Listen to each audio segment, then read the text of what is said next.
Minggu-minggu ini ada satu topik yang benar-benar mengguncang dunia sepak bola. Iya, kita bicara tentang Liverpool. Tim yang sempat mengawali musim dengan menjanjikan, ini mendadak tersandung. Bukan cuma tersandung, tapi 3 kekalahan beruntun di semua kompetisi. Dari tim yang selalu identik dengan mental juara, kini The Reds terlihat rapuh. Apa yang sebenarnya terjadi di bawah asuhan Arne Slot? Di video ini, kita akan bedah satu persatu 3 kekalahan pahit itu dan apa benang merah yang menjadi penyebab badai bagi The Reds.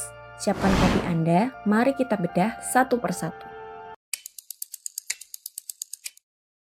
Bertandang ke markas Crystal Palace, Liverpool sebenarnya datang sebagai tim yang diunggulkan.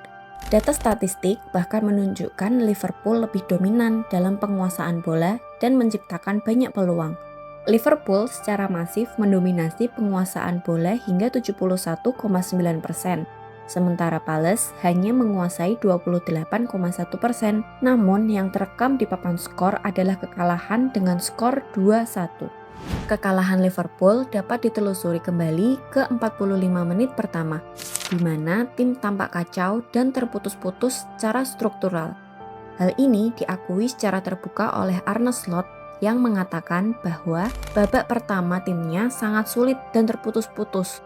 Slot bahkan secara eksplisit berujar bahwa Crystal Palace pantas menang dan bisa saja unggul 3-0 atau 4-0 di babak pertama. Menambahkan bahwa Liverpool beruntung karena Alisson Becker berhasil menjaga skor tetap 1-0. And that's what we could see today. They deserve to be up 2 or 3 goals in the first half. Created 3-4 very good chances. We were lucky that Alisson helped us. Pengakuan ini menggarisbawahi kegagalan kinerja fundamental, bukan sekedar skor. Perubahan personel yang dilakukan Slot memasukkan Florian Wirtz dan Alexander Isak ke dalam starting 11 menggantikan Cody Gakpo dan Hugo Ekitike tampaknya memicu masalah struktural. Wirtz yang secara alami adalah gelandang serang sentral nomor 10 ditempatkan di sayap kiri. Alih-alih mempertahankan lebar lapangan, Wirtz cenderung bergerak ke dalam yang memicu efek domino yang merugikan keseimbangan tim. Pergerakan Wirtz ke dalam memaksa bek kiri Milos Kerkez untuk naik sangat tinggi, memberikan lebar lapangan di sisi tersebut. Bersamaan dengan Ryan Gravenberch dan Alexis Mac Allister yang juga memiliki kecenderungan untuk maju, terciptalah kekosongan lini tengah di pangkal lini tengah, sebuah area vital untuk memprogresikan bola. Meskipun memegang kendali 72% penguasaan bola, Liverpool gagal membangun ritme serangan yang teratur. Pilar utama kekalahan Liverpool adalah keruntuhan dalam pertahanan situasi bola mati. Gol pertama Palace lahir dari sepak pojok di menit ke-9. Kesalahan fatal dalam gol ini adalah kegagalan penjagaan. Analisis taktis menunjukkan bahwa Alexis Mac Allister ditinggal sendirian untuk menjaga 3 pemain Palace yang berlari menuju titik penalti. Ketidakseimbangan penjagaan zona atau man marking yang fundamental ini dieksploitasi dengan sempurna oleh Sarr yang berhasil mencetak gol dari jarak dekat. Kegagalan set piece mencapai klimaksnya dengan gol penentu dari Eddie Nketiah. Gol ini tidak berasal dari sepak pojok atau tendangan bebas langsung, melainkan dari lemparan ke dalam yang terjadi di penghujung injury time. Gol itu dicetak setelah lemparan ke dalam dipertahankan dengan buruk, yang memungkinkan Mark Guehi untuk memenangkan duel udara dan memberikan umpan sundulan kepada Nketiah. Nketiah kemudian berhasil melepaskan tembakan kaki kiri yang sulit dari tengah kotak penalti. Kebobolan dari situasi non-standar seperti throw-in di menit krusial ini menunjukkan kurangnya disiplin dan komunikasi di lapangan. Hal ini menegaskan bahwa kerentanan set piece di Liverpool bersifat menyeluruh dan mempengaruhi semuanya. Dari Liga Domestik, saatnya kita beralih ke Eropa. Bertandang ke markas Galatasaray, Liverpool takluk 0-1. The Reds kembali gagal menunjukkan ketajamannya. Titik balik psikologis dan papan skor terjadi di menit ke-16 melalui insiden penalti yang kontroversial. Victor Osimhen berhasil mengkonversi tendangan penalti untuk mencetak satu-satunya gol di laga tersebut. Penalti diberikan setelah Dominik Szoboszlai men-tackle Baris Alper Yilmaz di kotak terlarang.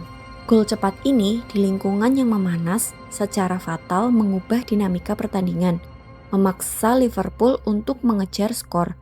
Akibatnya mereka terlihat sangat rentan dalam bertahan saat mencoba mengimbangi kedudukan. Frustasi Liverpool mencapai puncaknya di akhir pertandingan ketika penalti yang diberikan kepada Ibrahima Konate dianulir oleh VAR. Pembatalan penalti ini memastikan kemenangan Galatasaray, mengukuh narasi bahwa keputusan krusial dan nasib buruk tidak berpihak pada The Reds malam itu. Penyebab utama kekalahan Liverpool di luar insiden penalti terletak pada serangkaian keputusan line up dan taktis yang dilabeli aneh oleh mantan striker Liverpool, yaitu Peter Crouch. Kesalahan fatal pertama adalah mencadangkan Mohamed Salah, salah satu jaminan gol dan kreator peluang utama tim. Salah baru dimasukkan pada menit ke-62. Keputusan ini mereduksi daya gedor alami Liverpool, membuat mereka kesulitan memecahkan pertahanan kokoh Galatasaray.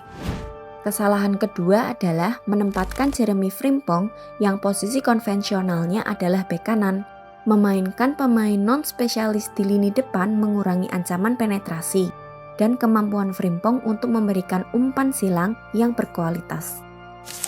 Kesalahan ketiga yang disorot Crouch adalah kesempatan Dominik Szoboszlai, gelandang tengah, dalam peran bek kanan atau posisi dinamis yang aneh. Penempatan ini memiliki konsekuensi langsung yang terlihat karena Szoboszlai lah yang terlibat dalam insiden penalti penentu di menit ke-16.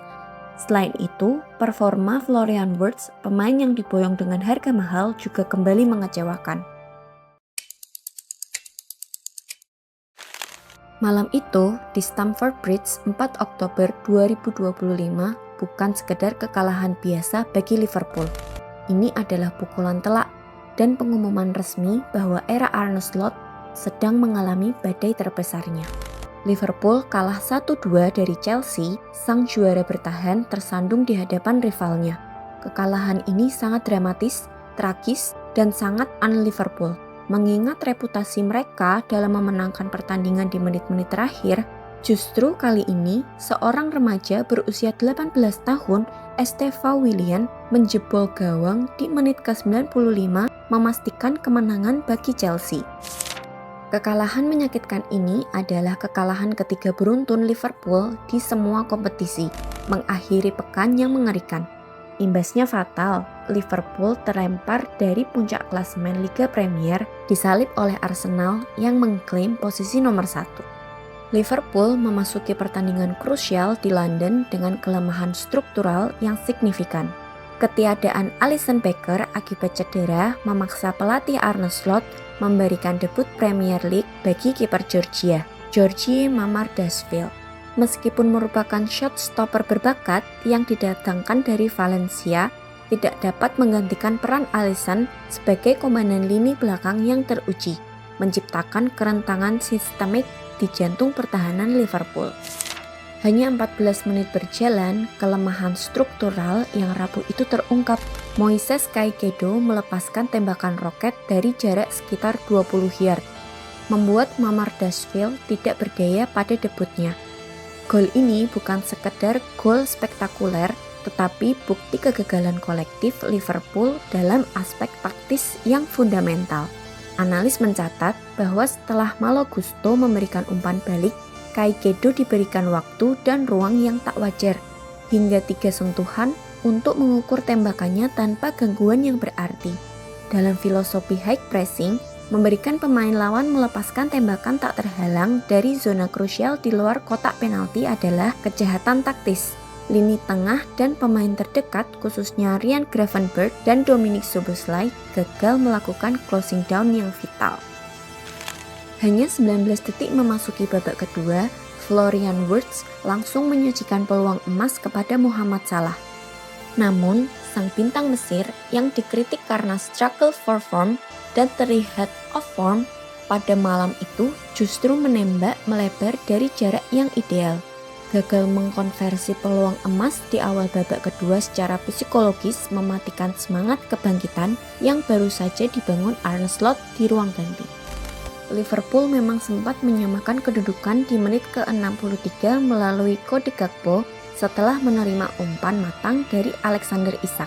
Gol ini membuktikan bahwa perubahan taktis yang dilakukan Slot efektif dalam menciptakan serangan berkualitas. Namun momentum positif ini tidak didukung oleh penyelesaian akhir yang memadai.